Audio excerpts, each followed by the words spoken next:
Quem ou o que devemos relacionar com a figura da mulher dessa parábola?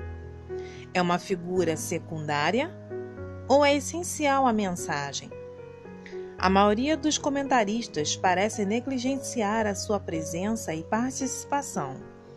Talvez eles imaginem que a sua inclusão seria natural, visto que a colheita no campo era um trabalho masculino. Logo, a preparação do pão em casa seria uma tarefa feminina. Mas há muito mais significados além dos seus simples atos de preparação do pão, quando Jesus, em sua declaração, trocou a área agrícola pela doméstica. Muitas vezes ele tinha observado Maria, sua mãe, amassar e assar o pão, e agora ele usa essa ilustração doméstica como um efeito magnífico. Não há necessidade de alguma explanação acerca da participação de Cristo nela. Aqueles que o ouviram compreenderam a partir da perspectiva hebraica e com o conhecimento dos escritos judaicos e dos simbolismos das figuras de linguagem utilizados. E também, como conhecedores do processo de fazer o pão, sem dúvida, entenderam o significado da parábola. A Bíblia usa a figura da mulher simbolicamente de 3 formas diferentes. 1. Como reino. Assenta-te silenciosa e entra nas trevas, ó filhas dos caldeus, nunca mais serás chamada senhora de reinos. Isaías capítulo 47, versículo 5. 2. Como cidade. A formosa e delicada, a filha de Sião, eu deixarei desolada. Jeremias capítulo 6, versículo 2, Isaías capítulo 3, versículo 26, capítulo 51, versículo 17 e 18, e Ezequiel capítulo 24, versículos 6 e 7. 3. Como igreja verdadeira. Mas a Jerusalém, que é de cima, é livre, a qual é mãe de todos nós. Gálatas, capítulo 4, versículo 26, Salmo 45, verso 10 e 13, Isaías 54, versículo 1 e 6, e Apocalipse, capítulo 12, versículos 1, 6 e 17. E a igreja falsa. Vem, mostrar-te-ei a condenação da grande prostituta que está assentada sobre muitas águas. Apocalipse, capítulo 17, versículo 1, Ezequiel, capítulo 5, versículo 7. Muitos estudiosos da Bíblia identificam a mulher dessa parábola como a apóstata igreja de Roma, que representa uma cidade, um reino e uma igreja. Morgan comenta: a mulher sempre representa a autoridade e a administração da hospitalidade de um lar. Falamos da igreja como uma mãe. O grande sistema romano sempre fala da mãe igreja. Newberry diz que as parábolas da mulher, do fermento e da farinha correspondem em ordem cronológica com a carta endereçada à quarta igreja em Tiatira, conforme em Apocalipse capítulo 2, versículo 18. E seu tipo histórico é encontrado nos relatos do reino de Acabe e de sua mulher, Jezabel. Não houve ninguém como Acabe que se vendeu para fazer o que era mal aos olhos do Senhor, porque Jezabel, sua mulher, o instigava. 1 Reis capítulo 21, versículo 25. Quando Jesus se dirigiu à igreja em Tiatira, ele condenou severamente esse relacionamento. Mas tenho contra ti que toleras a Jezabel, mulher que se diz profetiza. Com o seu ensino, ela engana os meus servos, seduzindo-os a se prostituírem e a comerem das coisas sacrificadas aos ídolos.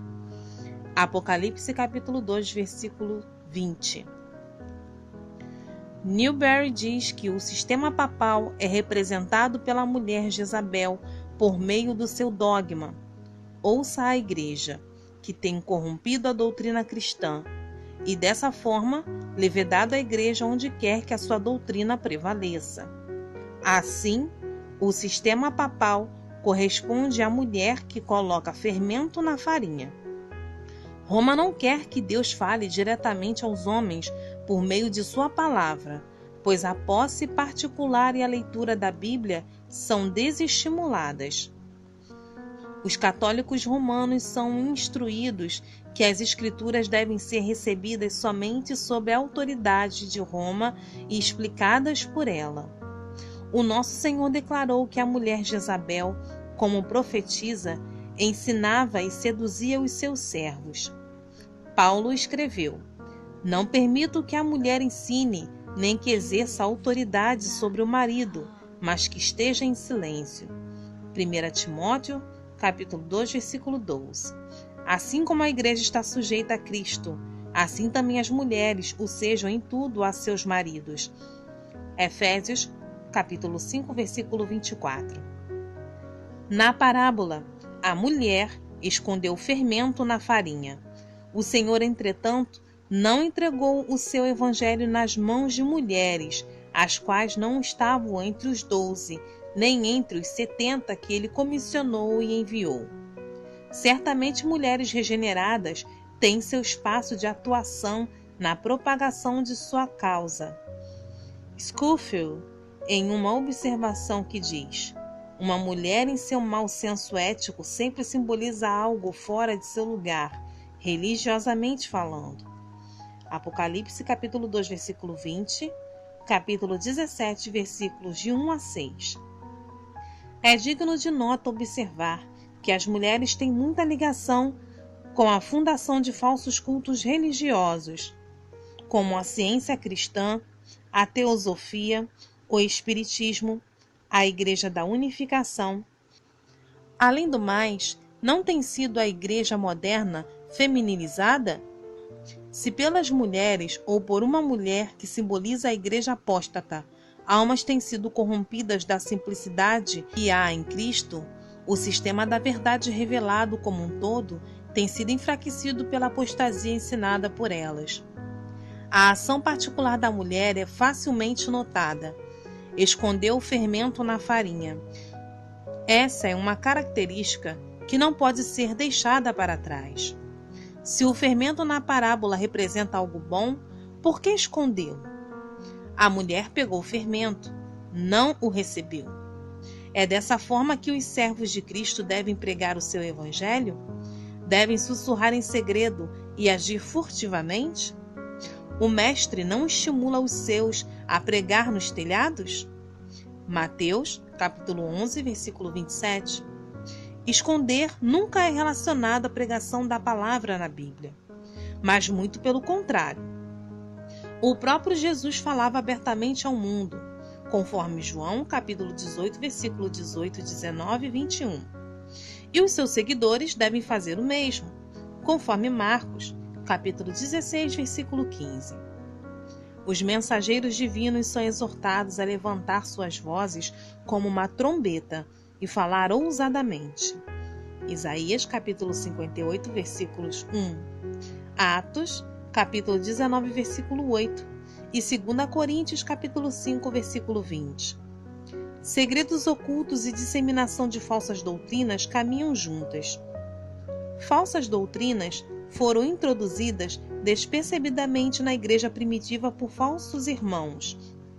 Falsos mestres trouxeram suas malditas heresias secretamente, conforme 1 Pedro, capítulo 2, versículos 11 e 12. Judas fala daqueles que se introduzem dissimuladamente para corromper os santos. Mulheres tolas são levadas à perdição. Dessa forma, a mulher dessa parábola age de forma desonesta e enganadora. Seu objetivo de furtivamente introduzir um elemento corrupto e estranho à farinha é o que gera a sua deterioração, e isso é o que a apóstata Roma faz de forma tão sutil e secreta para alcançar os seus propósitos. 3 medidas de farinha. Muitas interpretações imaginativas têm sido dadas acerca da quantidade de farinha. Os pós-milenaristas dizem que as 3 medidas de farinha representam a raça humana entre as quais o Evangelho é pregado. Assim como o mundo todo jaz no maligno, isso faz da farinha uma figura do que é mau, pecaminoso e depravado. Outros dizem que a farinha fala dos eleitos de Deus, em seu estado natural, mas a analogia das Escrituras é contrária a tal ponto de vista. Um comentarista acredita que a mulher teria colocado uma porção de fermento em cada medida de farinha, até que todas as 3 estivessem levedado, e que elas corresponderiam à fé, à esperança e ao amor, cada uma das quais foi corrompida por Roma.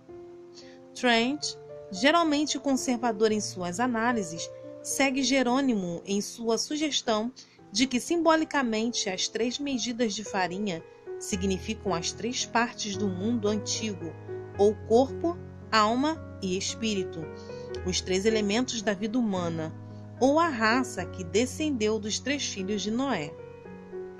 Mas quando Jesus empregou a expressão 3 medidas de farinha, ele não utilizou apenas uma mera linguagem ocasional e figurada, mas um texto que tinha um significado definitivo e valioso para a mente hebraica. Na interpretação das Escrituras, a lei da primeira menção é de suma importância. A primeira alusão às 3 medidas de farinha é feita por Abraão, quando esse preparou uma refeição para o Senhor, conforme Gênesis capítulo 18, versículo 6. Essa era uma refeição de companheirismo e hospitalidade, preparada para um visitante sobrenatural, e uma refeição da qual participava tanto o anfitrião como o convidado. A menor quantidade que pode ser oferecida em uma oferta de cereais, de acordo com a lei, era 1 homer, a 10ª parte de uma efa. 3 décimos constituíam a oferta mais comum, e essa passagem é mencionada 7 vezes no livro de Números. A medida, na parábola, era a 1/3 parte de um efa. Portanto, 3 medidas eram iguais a uma efa. A mesma quantidade oferecida por Gideão e Ana, conforme o livro de Juízes e 1 Samuel. E a mesma quantidade ordenada para uma oferta de cereais no livro de Ezequiel, capítulo 45 e capítulo 46. Entretanto, há um relacionamento distinto entre as 3 medidas de farinha e a fonte de cereais, ou carne, que recebe uma ordem específica. Nenhuma oferta de cereais que fizerdes ao Senhor se fará com fermento. Levítico, capítulo 2, versículo 11. Dessa forma, quando a mulher escondeu o fermento na farinha, fez algo que Deus proibiu. Misturou um elemento estranho, a farinha. Uma oferta de cereais tipifica a hospitalidade de uma alma para com Deus e a hospitalidade de Deus para com uma alma. Cristo é o alimento de seu povo, que é partilhado na comunhão com Deus. Jesus é o pão da vida, e a sua doutrina é o bem mais valioso da noiva de Cristo. A manutenção de tal doutrina pura é a sua maior responsabilidade. Infelizmente, a Igreja tem adulterado com fermento. A farinha pode ainda ser enxergada como a própria Igreja. Cristo, como grão de trigo que cai no solo e morre, produz uma colheita por si mesmo. A farinha vem do trigo, e Paulo fala da verdadeira Igreja como um só pão. 1 Coríntios capítulo 10, versículo 17. Ordinariamente, quando o fermento é misturado à farinha, ele a faz crescer. Não é o que o Evangelho faz quando entra em um coração humano. Um efeito oposto é produzido, pois o pecador culpado se rebaixa, humilde. Colocada de forma simples, a parábola do fermento representa a degeneração em sua força, uma ruptura do companheirismo divinamente ordenado a influência corrupta da apostasia. Com essa parábola, Jesus conclui o seu discurso à multidão. Como não o receberam como rei, Cristo se dirigia aos mesmos em parábolas, nas quais falou de coisas que traziam à mente a sua rejeição e um aspecto do reino desconhecido das revelações do Antigo Testamento, que tinha em vista tanto o reino em poder ou de um restante que recebe, entre sofrimentos, como a palavra do que tinha sido rejeitado.